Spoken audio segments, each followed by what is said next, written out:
oziroma njegov prevzemnik je seveda takoj snedel besedo in rezultat danes je 300 novih brezposelnih.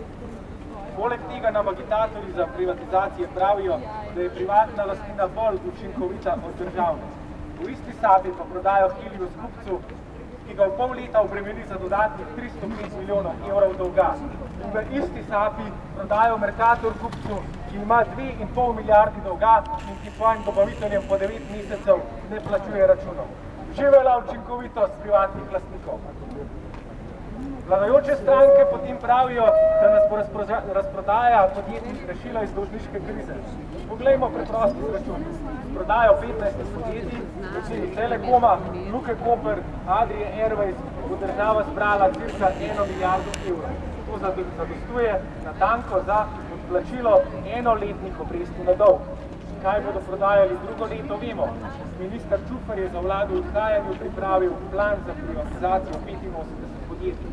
To bo verjetno zadostovalo za naslednji obrok. Kaj bodo prodajali potem? Danes so z nami tovariši iz grške Syrize, ki vam bodo povedali, kaj prodajajo v Grčiji. Prodajajo obale, prodajajo otoke, prodajajo, zapirajo bolnice in zapirajo šole. Bomo res to dopustili v Sloveniji? Ne nazadnje, lakaji kapitala pravijo, da ni alternative, da se drugače kot razprodajo ne moremo rešiti bremena dolga. No, danes smo tukaj, mi, tovariši iz Grčije, da jasno povemo, kakšna je alternativa.